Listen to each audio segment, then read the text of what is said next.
From the city of Peaky Blinders, Birmingham, England, I would like to introduce you to Paddy Dandar.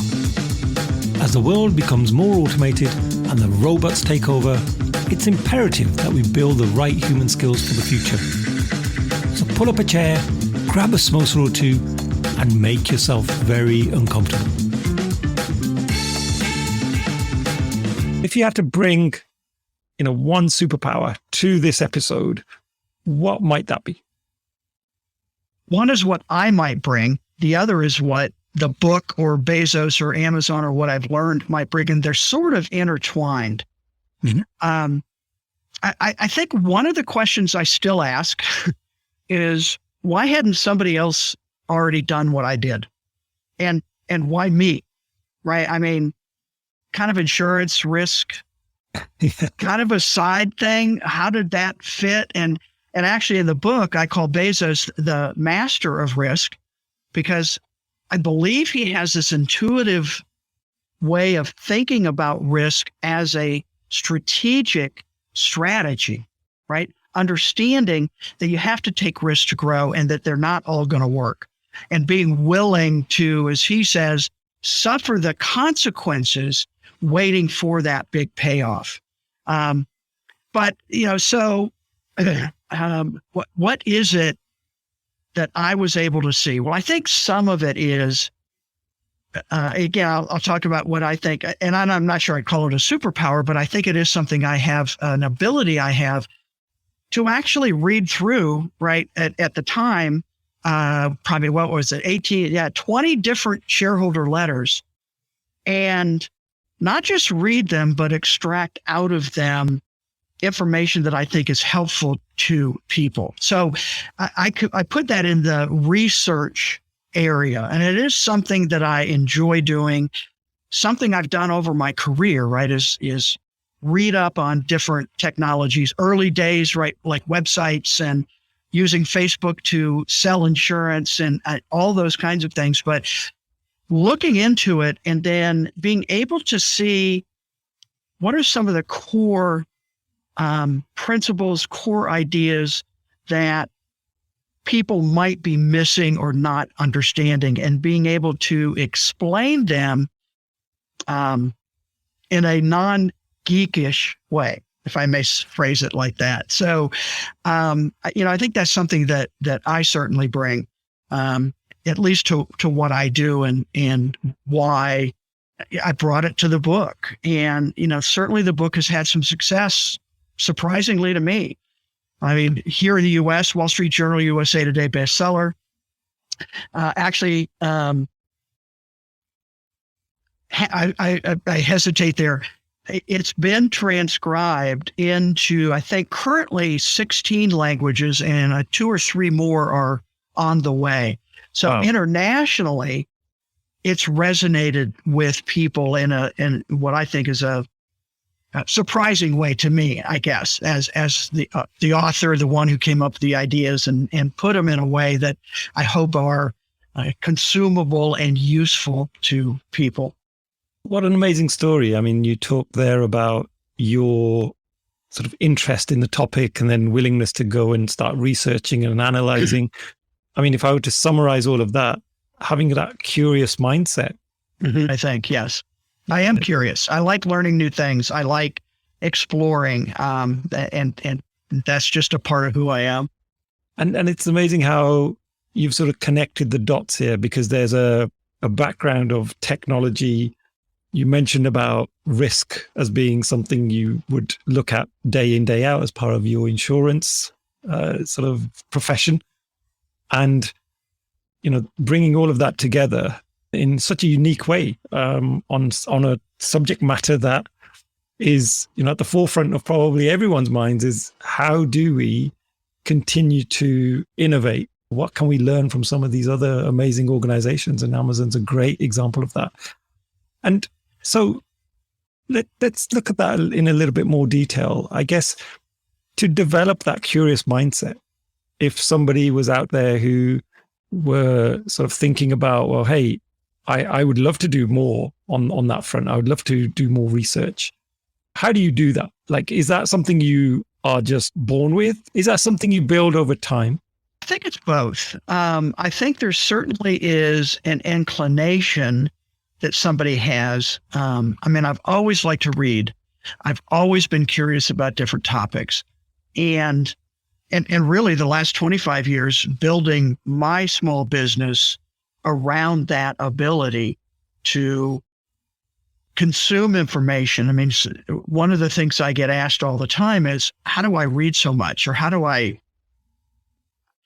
know so much? And I hesitated on that one because I don't know that I know, but I consume a lot of information, and I seem to have an ability to synthesize it into, smaller chunks, or maybe even make some connections with other things that I might have read. So I think there's partly an innate ability or desire or way to look at that. I won't go too deep into this, but if you're familiar with I'm trying to think how to describe it, a typing type system called the Enneagram. I'm not going to go into that, but I'm type 5, which is the researcher. So that kind of just lends it to, there is some innate ability or desire or interest on my part to do that.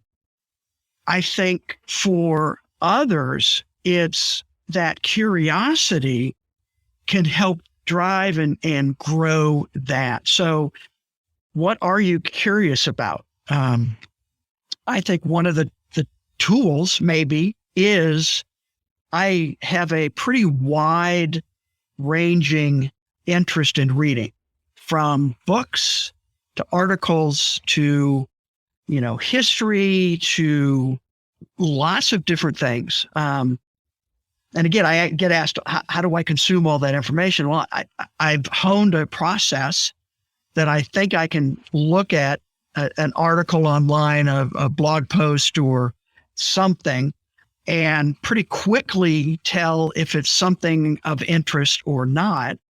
And frankly, if it's of interest, whatever that might mean, I actually store it. So I use Evernote, which is a online, platform.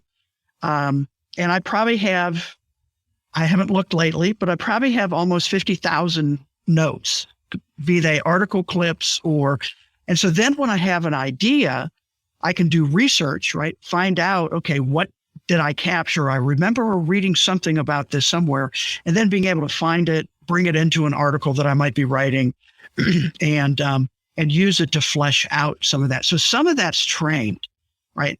What makes a good story, for example, even writing the book. My wife is co-author, which is a whole interesting story. Yeah, she got here. Wait, hey, stay. Don't even look at I was going to say.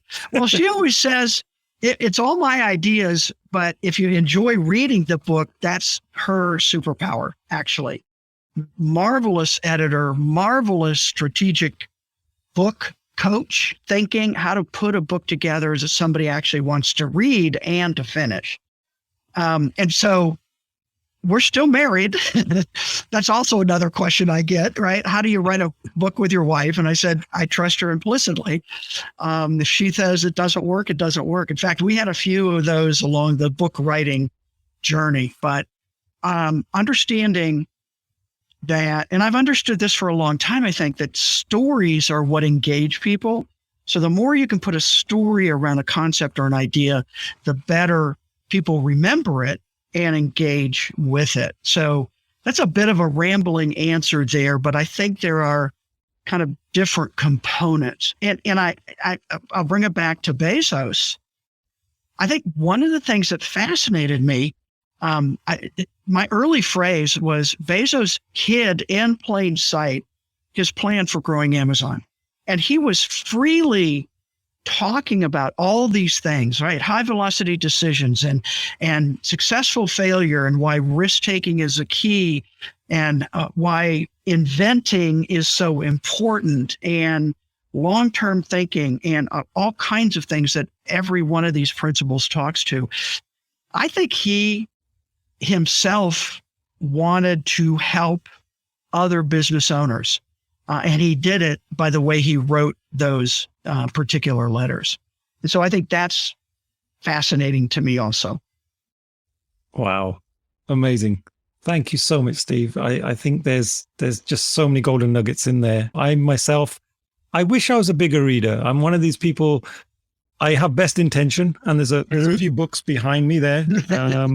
Many of those have never been read. And I just sometimes feel good, the fact that they're there on the shelf. And, but I wish I did do more reading. But what's helped is certainly this whole explosion in terms of, YouTube and podcasting and all of these other medium, because I definitely try now with intent to have some form of learning going on. Even when I'm brushing my teeth, I'll make sure I'll put something on in the background, so I'm consuming some information. But yeah, that's fantastic, to be able to read. And I encourage my kids to read more. They still don't understand why Daddy's telling them to read, but I'll get them to listen to the podcast and say, hey, look, here's Steve telling you as well. But no, thank you so much for your time today, Steve. Really appreciate your insights. We'll put the sort of links to the book in the show notes as well, so people can go check it out. Available on Amazon, so. Oh, there you go. There you go. I hope they're giving you some form of incentive to plug their organization. Yes, well, people ask, one, have I met Jeff Bezos? I have not. Again, part of it for me was we made a decision pretty early on. My perspective is different in terms of kind of that risk taking, et cetera, and I wanted it from an outside. And I didn't interview a lot of people. I talked to a few that worked at Amazon or had in the past. But it really was around the letters, and that anybody could do what I did, but I did it for them and helped them to be able to see the insights that I saw in these letters. And hopefully my goal is to have them think about them and incorporate into their own business those things that resonate with them, that they think will help them grow too. Oh, nice. Love that. Thank you once again, Steve. Thanks for having me. I really enjoyed our conversation. Oh, you're welcome.